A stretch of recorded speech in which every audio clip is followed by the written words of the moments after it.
ஹரே கிருஷ்ணா. பிறருடைய உழைப்பை சுரண்டி வாழ்பவர்களுடைய நிலைமை என்ன ஆகும், அதுதான் இன்றைக்கி நம்ம ஒரு அழகான மகாபாரத கதை மூலமாக பார்க்க போகிறோம். அது மட்டும் கிடையாது, இன்னும் நம்ம வாழ்க்கைக்கு பயனுள்ள ஒரு நல்ல பாடங்கள்லாம் இந்த கதை மூலமாக நம்ம கற்றுக்க போகிறோம். என்ன கதைன்னு பார்க்கலாம். முன்னொரு காலத்தில் அயோத்த தௌமியர் அப்படின்னு சொல்லி ஒரு ரிஷி இருந்தார். அந்த ரிஷிக்கு பல சீடர்கள் இருந்தாங்க. அதில் ரொம்ப முக்கியமாக 3 சீடர்கள் இருந்தாங்க. ஒருத்தர் பேர் ஆருணி, இன்னொருத்தர் பேர் உபமன்யு, இன்னொருத்தர் பேர் பைதன் அப்படின்னு பேர். இந்த ஒவ்வொரு சீடர்களுடைய ஹிஸ்ட்ரி என்னங்கிறத நம்ம தனிப்பட்ட முறையில் பார்ப்போம். இப்போது இந்த பைதன் அப்படிங்கிறவர் குருவினுடைய ஆசிரமத்தில் அந்த குருகுல கல்வி அந்த காலம்லாம் முடிஞ்சதுக்கப்புறமா அவர் கிரகஸ்தாசிரமத்தை ஏற்றுக்கிறதுக்காக அவர் வீட்டுக்கு வந்துடுறாரு. வீட்டுக்கு திருமணம் செய்து கொண்டு அவர் கிரகஸ்தராக இருந்து கொண்டும் என்ன பண்ணுறாரு, அவர் குருகுலம் நடத்துகிறாரு. அதில் அவருக்கும் 3 சீடர்கள், முக்கியமான சீடர்கள் இருந்தாங்க. அதில் முக்கியமான ஒரு சீடர் உதங்கர் அப்படின்னு சொல்லி பேர். இந்த உதங்கர் குருவுக்கு தேவையான அனைத்து சுசுரூஷைகளையும் பண்ணுறார், பணிவிடைகளையும் பண்ணுறார். அதனால் குருவுக்கு இவர் மேலே ரொம்ப அதீதமான ஒரு பிரியம். அதனால் குரு அவருடைய அந்த பணிவிடையினால் மகிழ்ந்து, நீ கற்க வேண்டியதெல்லாமே நீ கற்றுட்ட, உனக்கு தேவையான ஞானம் அனைத்துமே சரியான காலத்தில் உனக்கு அது உனக்குள்ளே தோன்றும் அப்படின்னு சொல்லி என்ன பண்ணுறாரு, நீ எல்லாத்தையுமே அறிந்தவனாக நீ ஆவாய் அப்படின்னு சொல்லி ஆசீர்வாதம் பண்ணி நீ வீட்டுக்கு போகலாம் அப்படின்னு சொல்லி அனுப்புகிறாரு. அப்போது உதங்கர் நான் இவ்வளவு காலமாக உங்களுடைய குருகுலத்தில் இருந்து நான் கல்வியை கற்றுக்கிறேன். அப்போ நான் உங்களுக்கு ஏதாவது பிரயோஜனம், அதாவது உங்களுக்கு ஒரு தட்சணை நான் ஏதாவது கொடுக்கணும். குரு தட்சணையை நான் ஏதாவது கொடுக்காம இந்த கல்வியை மட்டும் நான் எடுத்துகிட்டு போனேன் அப்படின்னா நான் ஒரு திருடன் மாதிரி, நான் ஒரு அயோக்கியன். ஏன்னா குருவுக்கு ஒரு தட்சணையை கொடுக்க வேண்டியதுங்கிறது சீடனுடைய முக்கியமான ஒரு கடமை. அதனால் நீங்கள் ஏதாவது விருப்பம் இருந்தால் தயவுசெய்து சொல்லுங்கள், அதை நான் நிறைவேற்றுறேன் அப்படின்னு சொல்லி கேட்குறாரு. அதுக்கு குரு எனக்கு எதுவும் தேவையில்லப்பா, வேணும்னா நீ என்னுடைய மனைவி கிட்ட கேளு, அவங்களுக்கு ஏதாவது தேவைன்னா அது நீ செஞ்சு கொடு, போதும், எனக்கு வேறு எதுவும் வேண்டாம் அப்படின்னு சொல்லி இந்த பைதன் அப்படிங்கிற அந்த குரு சொல்கிறாரு. உதங்கரும் அதே மாதிரி குரு பத்னி கிட்ட போய் கேட்குறாரு, அம்மா இந்த மாதிரி குரு சொல்லியிருக்கிறாரு, உங்களுக்கு ஏதாவது விருப்பம் இருந்தால் சொல்லுங்கள், அந்த விருப்பத்தை நிறைவேற்றுறதுக்கு நான் முயற்சி பண்ணுறேன் அப்படின்னு சொல்லி உதங்கர் கேட்குறாரு. அதுக்கு அந்த குரு பத்னி சொல்கிறாங்க, பௌஷன் அப்படின்னு சொல்லி ஒரு ராஜா இருக்கிறாரு பக்கத்தில் ஒரு நாட்டில். அந்த ராஜாவுடைய மனைவி அணிந்திருக்கக்கூடிய குண்டலம் கமல், அது எனக்கு வேணும் அப்படின்னு சொல்லி அந்த அம்மா ஆசைப்பட்டாங்க. அப்போது உத்தங்கரும் கட்டளைப்படியே நான் நிறைவேற்றுறேன் அப்படின்னு சொல்லிட்டு என்ன பண்ணுறாரு, அவர் அந்த அரசனை சந்திக்கிறதுக்காக கிளம்புறாரு. குரு பத்னி சொல்கிறாங்க, 4 நாட்களுக்குள்ளே நீ திரும்பி வரணும், அப்படி இல்லைன்னா என்னுடைய சாபத்துக்கு ஆளாக வேண்டியிருக்கும் அப்படின்னு சொல்லி அந்த குரு பத்னி சொல்கிறாங்க. சரின்னு சொல்லி அந்த கட்டளையை ஏற்றுக்கிட்டு பைதன் அந்த நாட்டுக்கு போகிறாரு. போகிற வழியில் ஆச்சரியமாக ஒரு நபர் எரும மாடு மேலே உட்காந்துக்கிட்டு, எரும மாடுனா இல்லை காளை மாடு மேலே உட்காந்துட்டு ஒரு நபர் இருக்கிறார். அந்த நபர் சொல்கிறாரு, இந்த மாதிரி இந்த இந்த மாட்டினுடைய கோமியத்தையும் சாணத்தையும் நீ கொஞ்சம் சாப்பிட்டுட்டு போ, உனக்கு அது ரொம்ப நல்லது அப்படின்னு சொல்கிறாரு. சடனாக யாரோ ஒருத்தர் என்னடா அது, ஒரு மாட்டோடைய கோமியத்தையும் சாணத்தையும் சாப்பிடு அப்படிங்கிறாரு, அதை எப்படி ஏற்றுக்க முடியும், நம்மளாக இருந்தால் கண்டிப்பாக ஏற்றுக்க மாட்டோம். அவர் அதெல்லாம் நான் பண்ண மாட்டேன் அப்படின்னு சொல்கிறாரு. அதுக்கு அந்த எருது மேலே இருந்த நபர் உன்னுடைய குருவும் இதுக்கு முன்னாடி சாப்பிட்ருக்கிறாரு, சாப்பிட்டுட்டு போ, உனக்கு நல்லது அப்படின்னு சொன்ன உடனே அவர் யோசிக்கிறாரு, சரி நம்ம ஒரு குருவினுடைய ஒரு காரியமாக தான் நம்ம போகிறோம், அதில் எந்த தடங்களும் வரக்கூடாது அப்படின்னு சொல்லி அதை ஸ்வீகரிச்சுக்கிறாரு. சாப்பிட்டுட்டு போயிடுறாரு.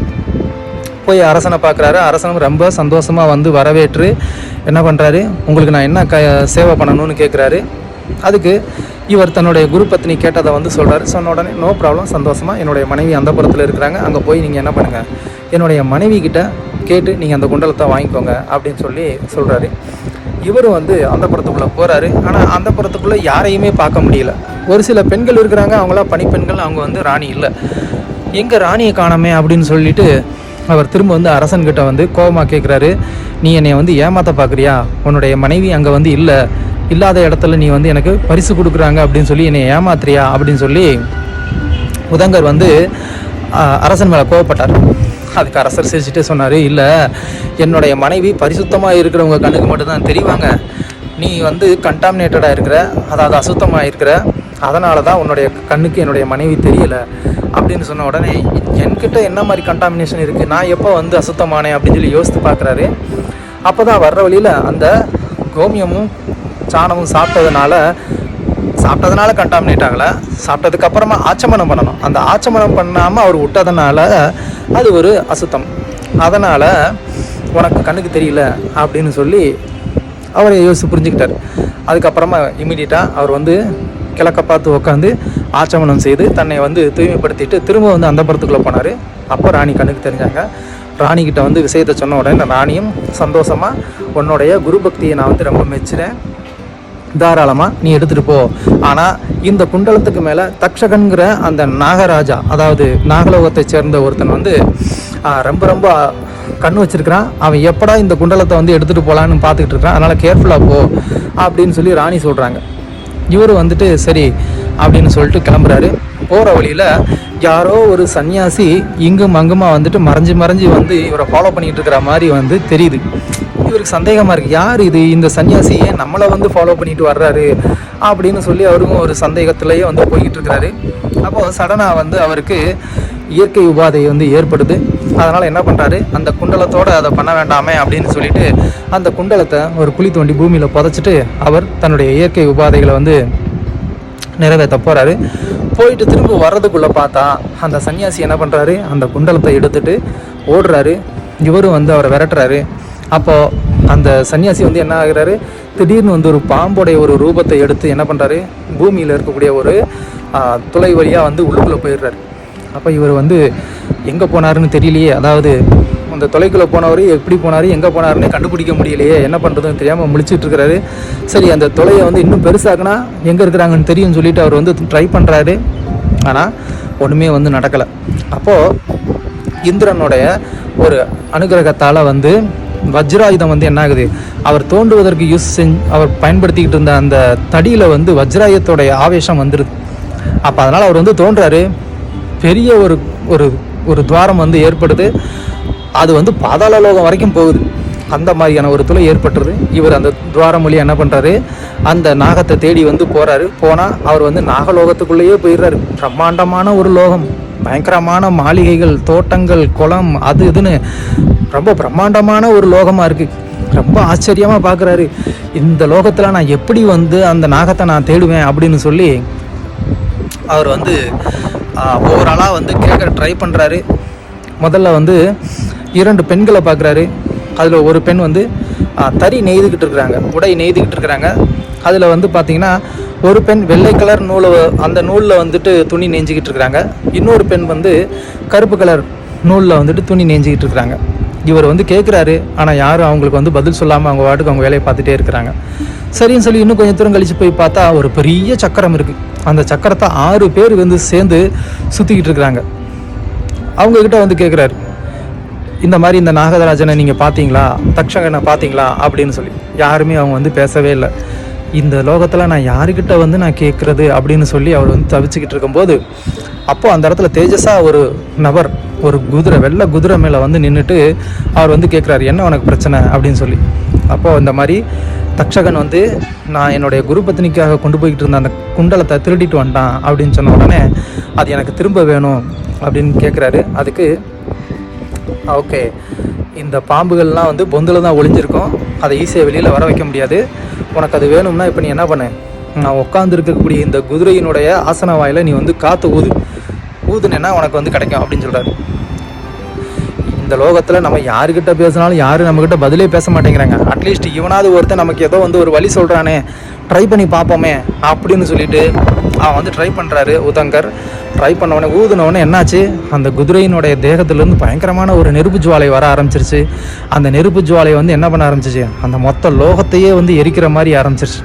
ஸோ அதனால் இது வந்து தக்ஷகனுக்கு தெரிஞ்சு இது நம்ம லோகத்துக்கே ரொம்ப பெரிய ஒரு ஆபத்து வரும் போல் அப்படின்னு சொல்லி வேகமா ஓடி வந்து என்ன பண்ணுறாரு, அந்த தக்ஷகன் உதங்கர்கிட்ட அந்த குண்டலத்தை கொடுக்குறாரு. இவரும் வந்து என்ன பண்ணுறாரு, அந்த குண்டலத்தை வாங்கிட்டு அந்த துவாரத்தின் வழியாக திரும்பவும் வெளியில் வர்றாரு.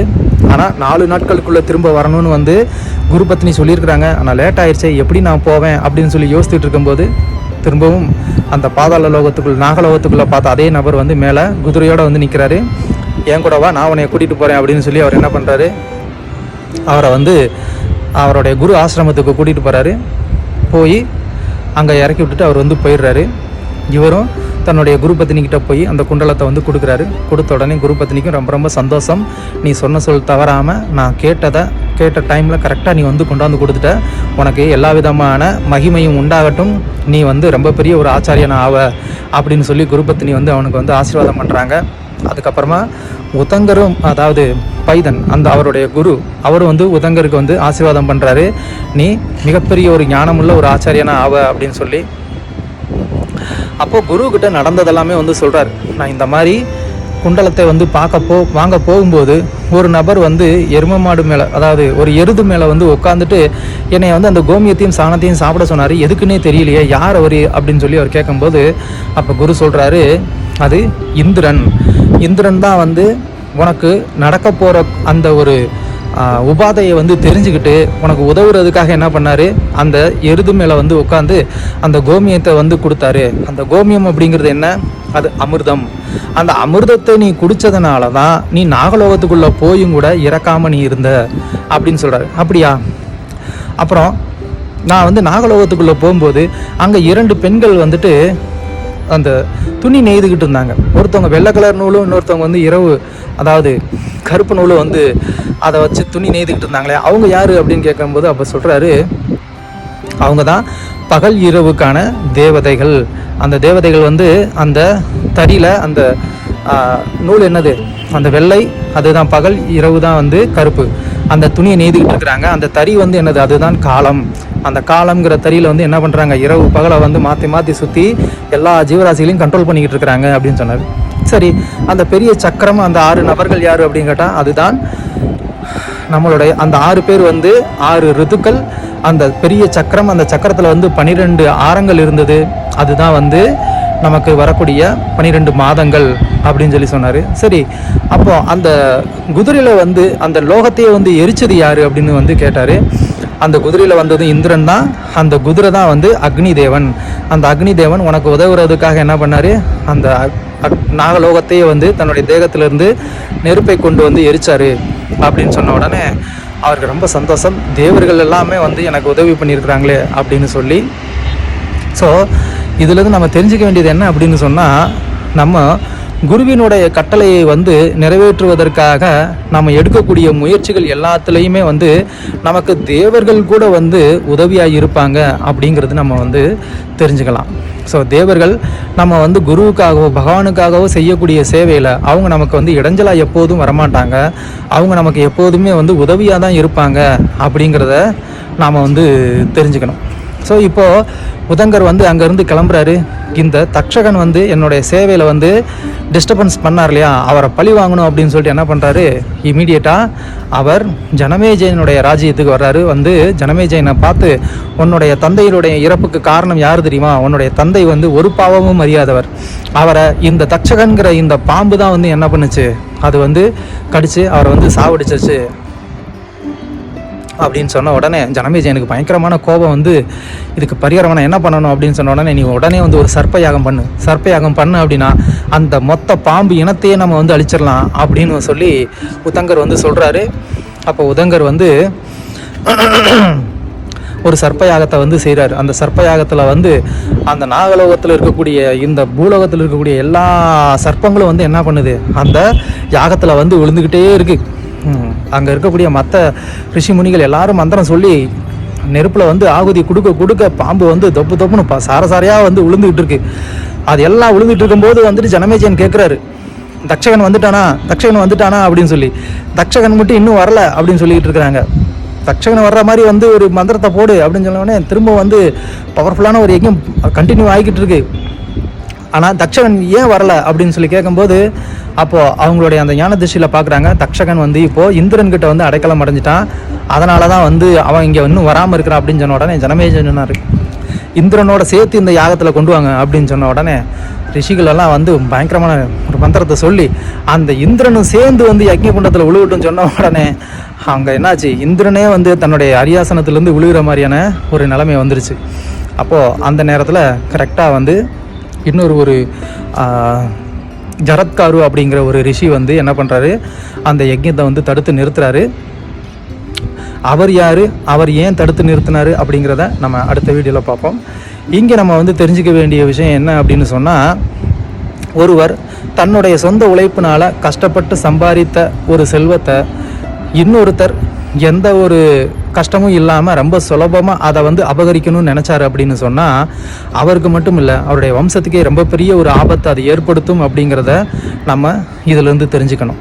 இன்னொன்று, நம்ம நியாயமாக தர்மப்படி நம்ம சம்பாதித்த அந்த செல்வமானது நம்மக்கிட்ட இருந்து எப்போதும் அது வந்து போகாது, அது நம்மக்கிட்ட தான் இருக்கும். ஏதாவது ஒரு குறிப்பிட்ட காலத்தில் அது நம்மக்கிட்ட இல்லாத மாதிரி, நம்மளை பிரிஞ்சு போன மாதிரி இருந்தாலும் அது வந்து திரும்ப நம்மக்கிட்டேயே வரும் அப்படிங்கிறத நம்ம இதிலிருந்து தெரிஞ்சுக்கணும். அது மட்டும் இல்லாமல் இன்னொரு பாடம் என்ன அப்படின்னா, ஒரு சாது, ஒரு பக்தர் அவர் வந்து கோபம் கொண்டார் அப்படின்னு சொன்னால், அவருக்கு நாம் ஏதாவது வந்து ஒரு தீங்கு இழைத்தோம் அப்படின்னு சொன்னால், அது நம்மளை மட்டும் இல்லை, நம்மளுடைய வம்சத்துக்கே அது வந்து மிகப்பெரிய ஒரு சாபமாக மாறும். அது நம்மளுடைய வம்சத்தையே வந்துட்டு துன்பப்படுத்தும் அப்படிங்கிறத இதிலிருந்து நம்ம தெரிஞ்சுக்கணும். அந்த சாதுக்கு அவ்வளவு பெரிய ஒரு சக்தி இருக்குது. அவரால் என்ன செய்ய முடியும், நம்மளுடைய வம்சத்தையே வந்து அழிக்கிற அளவுக்கு அவர்கிட்ட சக்தி இருக்குங்கிறத நம்ம வந்து தெரிஞ்சுக்கணும். அதனால் பக்தர்களுக்கு அபராதம் செய்கிறத வந்து நம்ம தடுக்கணும். மற்றவர்களுடைய பொருளுக்கு ஆசைப்படாமல் நம்ம நேர்மையாக உழைத்து வாழ முயற்சி செய்யணும். ஹரே கிருஷ்ணா.